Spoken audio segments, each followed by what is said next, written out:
सुदर्शन प्रसाद उनियाल का उसके सभी दोस्तों को प्रणाम। दोस्तों, आज है 10 अगस्त 2022 और कल है 11 अगस्त 2022, जिस दिन गवर्नमेंट द्वारा रक्षाबंधन का रेस्ट्रिक्टेड हॉलीडे निर्धारित किया गया है।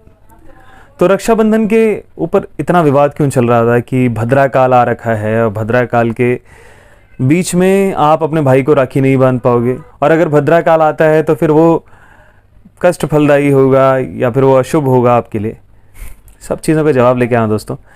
मैं बताऊंगा आपको कि भद्रा काल किस प्रकार फलदायी होता है और भद्रा क्या थी, भद्रा कौन थी, भद्रा का निर्धारण कैसे होता है, और कल रक्षाबंधन मनाना चाहिए तो किस समय से किस समय तक मनाना चाहिए या मनाना चाहिए कि नहीं, सब जानेंगे दोस्तों। वीडियो को अंत तक देखिएगा।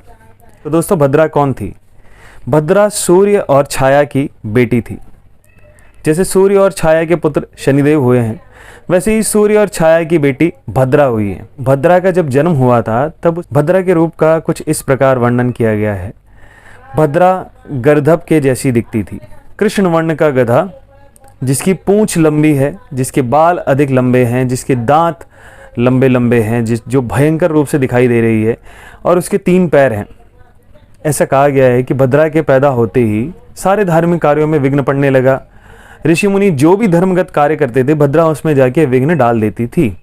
और भद्रा की दृष्टि भी उतनी ही हार्श है जितनी शनिदेव की दृष्टि है। दोस्तों, यहाँ पर ये जानने लायक है कि भद्रा का जो विवाह होने वाला था, जो स्वयंवर भद्रा का सूर्यदेव ने रखा था, उस विवाह में कोई भी देवता सम्मिलित नहीं हुआ और किसी भी देवता ने उससे विवाह करना स्वीकार्य नहीं समझा। तो दोस्तों, अब ये जान लेना भी सही होगा कि भद्रा कितने प्रकार की होती है। भद्रा 2 प्रकार की होती है दोस्तों। एक होती है सर्पिणी भद्रा, एक होती है वृश्चिकी भद्रा।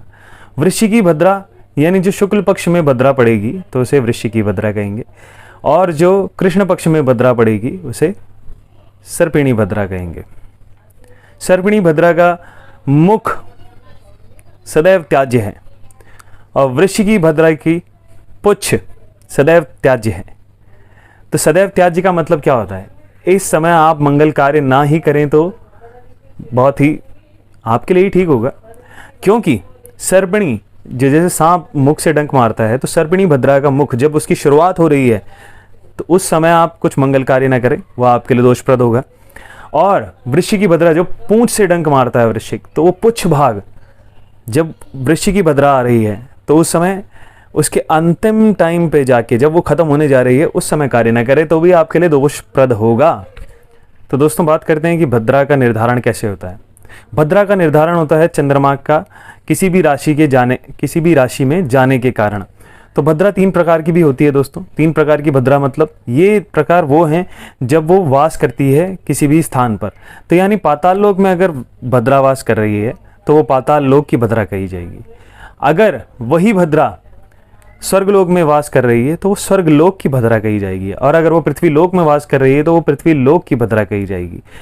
तो दोस्तों, इसका निर्धारण कैसे होता है? चंद्रमा जिस राशि में, कुछ राशियां हैं उनके ग्रुप्स बनाए गए हैं कि इन राशियों में तो ये स्वर्गलोक में रहेगी और इन राशियों में ये पाताल लोक में रहेगी, और इन राशियों में अगर चंद्रमा होगा तो वो पृथ्वीलोक में रहेगी। क्योंकि कल 11 अगस्त 2022 को जब पूरे दिन भर चंद्रमा का वास मकर राशि में है तो इस भद्रा को हम पातालवासी भद्रा मानेंगे।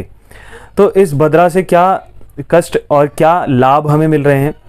भद्रा जब पाताल में रहे तो वो हमारे लिए सुखदायी होती है, या स्वर्ग में भी रहे तो स्वर्ग वाली भद्रा भी, क्योंकि ये जिस लोक में रहती है उसी लोक के प्राणियों को कष्ट देती है। तो पृथ्वी लोक में रहने वाली भद्रा सबसे ज़्यादा कष्टप्रद होती है हमारे लिए। इसको इस प्रकार समझना चाहिए कि धर्म ग्रंथ पीयूष धारा के अनुसार स्वर्गे भद्रा शुभम कुर्यात, पाताले च धनागमा, मृत्युलोके स्थिता भद्रा सर्व कार्य विनाशिनी। तो दोस्तों, हमें इस प्रकार समझना चाहिए कि जो पृथ्वी लोक की भद्रा है, जब वो हमारे किसी शुभ कार्य में आ रही है तो उस शुभ कार्य को हमें सदा त्याज्य करना चाहिए, क्योंकि वो शुभ कार्य फिर आपका पूर्ण होगा ही नहीं। क्योंकि जब सूर्यदेव ने देखा कि सब लोगों को कितना कष्ट हो रहा है भद्रा के कारण, तो वो पितामह ब्रह्मा के पास पहुँचे। पितामह ब्रह्मा से उन्होंने बोला कि पितामह ब्रह्मा, कृपया करके इन लोगों को कष्ट से निकालिए और भद्रा का कुछ उपाय कीजिए। तो पितामह ब्रह्मा ने भद्रा के पास जाके कहा कि पुत्री, तुम जाके करण जो कि 11 है पंचांग में, सप्तम करण में निवास करो। सप्तम करण यानी वृष्टि।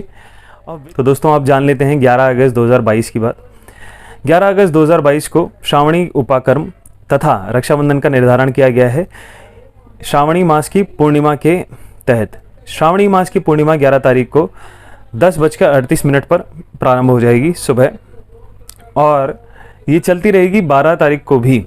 पर 12 तारीख में क्योंकि केवल 2 मुहूर्त हैं पूर्णिमा के, तो उस दिन भी हम रक्षाबंधन या श्रावणी उपाकर्म को निर्धारण नहीं कर सकते हैं। इसी वजह से 11 तारीख को ही इसका निर्धारण किया गया है। तो कल के दिन यानी 11 अगस्त 2022 को अगर आप अपने भाई को राखी बांधना चाहते हैं तो आप बिल्कुल बांध सकते हैं। 10:30 से लेके 5:51 तक आप बिल्कुल आराम से राखी बांध सकते हैं, क्योंकि वो शुभ मुहूर्त है।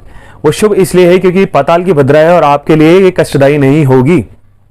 तो दोस्तों हम बात कर लेते हैं कुछ ऐसे धर्म ग्रंथों की जिनके अनुसार कल 11 अगस्त 2022 का भद्रा काल आपके लिए लाभप्रद है। पीयूष धारा, मुहूर्त चिंतामणि, निर्णय सिंधु, धर्म सिंधु, निर्णयामृत, पुरुषार्थ चिंतामणि, मुहूर्त मार्तंड आदि, इन सभी धर्म ग्रंथों के अनुसार कल का समय यानी 11 अगस्त 2022 का समय आपके लिए शुभ ही है, अशुभ नहीं है।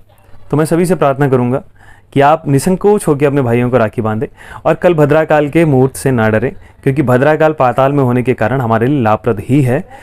चाहे वो पाताल में हो या स्वर्ग में हो, हमारे लिए लाभप्रद ही होता है। इसलिए आप निसंकोच होकर अपने भाइयों को राखी बांधें, उनके स्वास्थ्य की कामना कीजिए। और इसी के साथ मैं आपसे विदा लेता हूँ। नमस्कार। इस चैनल पर नए हैं तो जल्दी से सब्सक्राइब कर दीजिए ऐसी अन्य महत्वपूर्ण जानकारियों के लिए। और आपको कैसी लगी वीडियो ये ज़रूर बताएं कमेंट्स में। जय हिंद।